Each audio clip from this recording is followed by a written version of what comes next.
تمام دیکھنے اور سننے والوں کو السلام علیکم۔ آج میں آپ کو خدا کے ایک ایسی عظیم نعمت کے بارے میں بتانے جا رہا ہوں جس کے بارے میں کبھی آپ نے تصور بھی نہیں کیا۔ وہ ہے آنسو۔ کیا آپ جانتے ہیں جب ایک انسان کے آنکھوں سے آنسو نکلتے ہیں تو انسان کے بڑے سے بڑے غم بھی ہلکے ہو جاتے ہیں۔ انسان کو درد کی شدت میں کمی محسوس ہوتی ہے، بلکہ انسان کو ایک حوصلہ اور طاقت بھی ملتی ہے۔ میں آپ کو سمپل سی مثال سے سمجھاتا ہوں کہ جب حضرت یعقوب علیہ السلام حضرت یوسف علیہ السلام کے غم میں روئے تھے، ان کی آنکھوں کی بینائی چلی گئی تھی۔ اگر وہ یوسف علیہ السلام کے غم میں نہ روتے، اگر یہ غم آنسوں کے ذریعے باہر نہ نکلتے، شاید وہ یوسف علیہ السلام کے غم میں اپنی جان بھی دے دیتے۔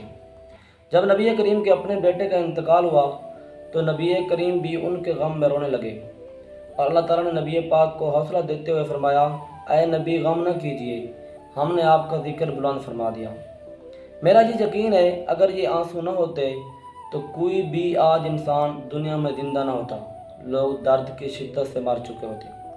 سائنسی تحقیق کے مطابق جب ایک انسان کے جسم سے آنسو نکلتے ہیں تو انسان کے جسم کے اندر ایک سسٹم فعال ہوتا ہے جس کا نام ہے پیرا سمپیتھیٹک سسٹم۔ یہ سسٹم انسان کے جسم کو پرسکون اور دل کے دھڑکن کو کنٹرول کرتا ہے۔ تو مجھے پھر ایک آیات بھی یاد آتی ہے کہ آپ رب کی کون کون سی نعمت کو جھٹلاؤ گے۔ ہر چیز اللہ تعالیٰ کی ایک ایسی نعمت ہے جس کا انسان اگر کبھی گہرائی میں مطالعہ کرے تو شاید انسان ایک نعمت کے اوپر بھی کچھ نہ لکھ پائے۔ اپنا بہت سارا خیال رکھیے گا۔ اللہ نے